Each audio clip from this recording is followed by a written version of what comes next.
camera. This camera is receiving the energy from me. So what does it mean? This camera is having a field of view. So that means it's having an area being covered. So same way, you can imagine one camera here, one camera here, one camera here. As it is moving from here to here, so it is capturing 1 pixels. So that said, when the camera is here, how much area it is covering on the ground? When the camera is here, how much area it is covering? The ground area that it is covering. So that means, if I say that the spatial resolution of my satellite image is 30 square meter, when the camera is here, it will cover an area of 30 square meter on the earth, and the energy from there will be represented as 1 pixel value, one value. Same way, here it's again covering another 30 square meter, here another 30 square meter, here another 30 square meter, like this. You can, this is called the field of view of the camera. So how much that field of view, instantaneous field of view of a satellite sensor is covering, so that correspond to that pixels area, right? So that said, if I say 30 square meter, that means 30 square meter area is the area from which my 1 pixel is receiving energy from. I hope it is clear. So that means this entire area, if I divide it into 30, 30, 30, so each one, the energy from each one of this sample will constitute 1 pixel. So now there is a problem. What is the problem? What is spectral resolution? The energy need to be split into different bands. What is spatial resolution? You have to focus on a small area to get very good spatial resolution. 30 meter, if I am focusing on 30 meter area, then the spatial resolution is not good. If you focus on 30 centimeter area, spatial resolution is very good. Is that clear? So now, if I focus on 30 meter area, I have a lot of energy. So I can split that energy into any number of bands I can have, I want. Right? But if I get the energy from 30 centimeter, 30 square centimeter area, energy is very less. I cannot split that into many number of bands. So what is the problem? When I have high spatial resolution, my spectral resolution will be less. When I have high spectral resolution, of course my spatial resolution will be coarse. Is that clear? So you cannot have high spatial and spectral resolution at the same time, because high spatial resolution means you need to focus on a very small area, and that energy cannot be split into different bands, because your satellite is at a kilometer of 700 kilometers away from the surface, and by the time this energy will reach there, if you split it into different bands, you will only get noise, because the atmosphere is the medium there, and atmosphere will add a lot of noise into this. I hope it is clear. So you have spatial resolution, you have spectral resolution, you have radiometric resolution, and there is a trade-off actually between the spatial and spectral resolution. And of course, there is one more thing called temporal resolution. That means, if this is the Earth, this is the Earth, so the satellite will be revolving around it, right? So there are two types of satellites. One is geostationary satellites, which is always, whenever Earth is rotating, it will also revolve, the same pace with the Earth. So it looks constant from the Earth's surface, it will be looking constant, it will be watching at a particular area only. But what is the problem? If you have to have such a geostationary satellite, it should be very far from the Earth's surface, because the gravity will be a problem. So you have them 36,000 kilometers away from the Earth's surface. And if you use a camera to take picture, you will not get a good resolution images with that. So you have to come more closer, and then you have the problem that they should be revolving around the Earth. So if at this moment the satellite is here, it may take 10 days to come again to this particular position. So some other satellite may take 15 days, some other satellite may take again 20 days.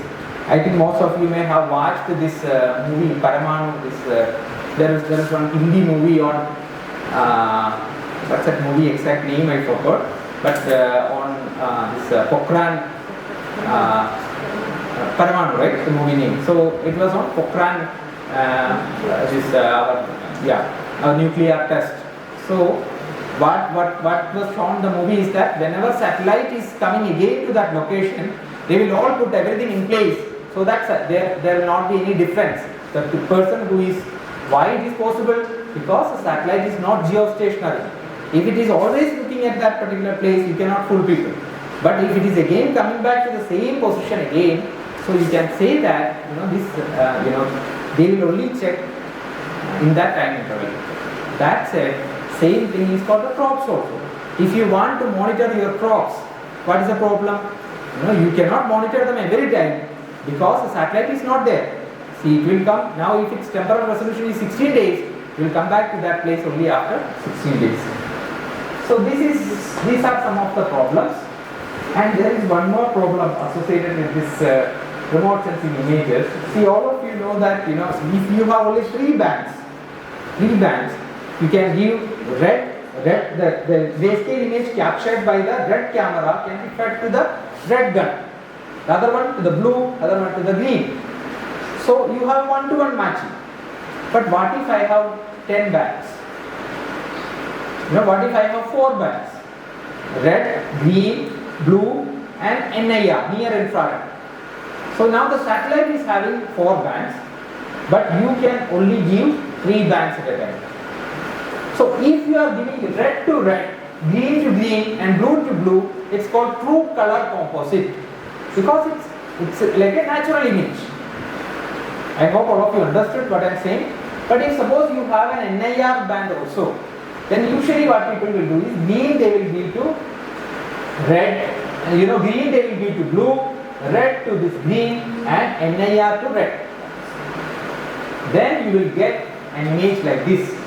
So the image that we have seen here is the true color composite, and the image that you are seeing here is the false color composite.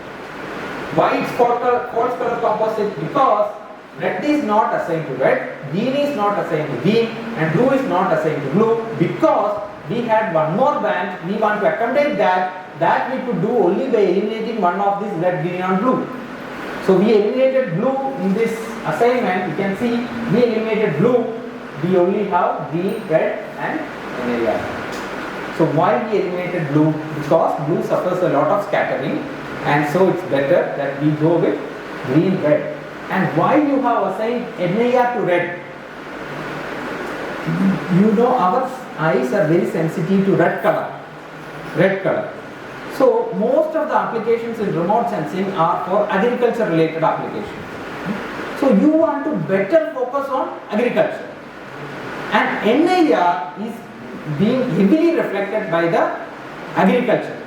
The chlorophyll content will reflect NIR band heavily.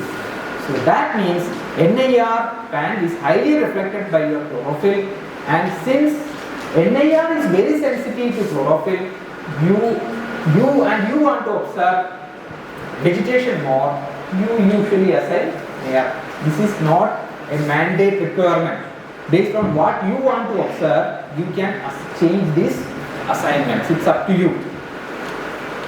So if we have 400 bands, you can take 3 of those bands, assign those bands to these channels, get them displayed in color if you want to see them in color. So that is, that's all about this initial part of remote sensing. I know it's an afternoon and just after the lunch, so I'll go for a break, maybe 5 minutes, and meanwhile you can ask if you have some queries. So I'll tell one story just before that. All of you are teachers, so you may be knowing it better. So when I enrolled for my PhD in Bombay, so what happened is that we had to always attend the courses of our PhD supervisors. So this is the first class, first day. So of course there is, when you are attending this class, of course you have to impress him, because your whole life depends on this guy. So, and my professor, he is very knowledgeable, but he is very monotonic in teaching. He is like a radio. You on the radio, it will start, So the problem is that you will feel sleepy. So what happened is, that first day we thought that we all will bring water. We have other fellow students who are in the same grade, from the same lab.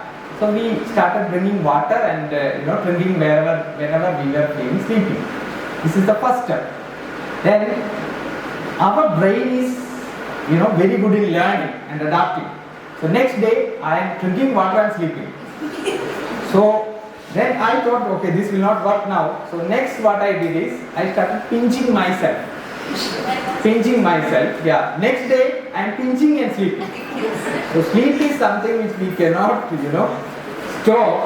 So this particular ability of our brain to learn, this is actually learning capability. And next part we will be discussing about machine learning, how we can make algorithms to learn like that, learn and adapt towards things. So first, you train something, how I got trained. First I started drinking water. That is one training sample. Then body understood or brain understood. Next sample, if I again drink water, nothing, if I sleep, nothing will happen. So of course it got trained or adapted to that thing. So same way we have to learn things. So that is how to interpret images using machine learning. See, now we have focused on image part, and now how to interpret these images using machine learning we will be discussing in 5 minutes break. I don't want someone to fall from chair or myself rolling, so we can take 5 minutes break.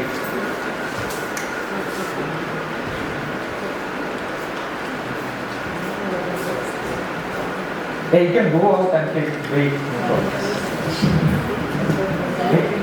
If you don't want to disturb your sleep, you can stay there also. And you will go.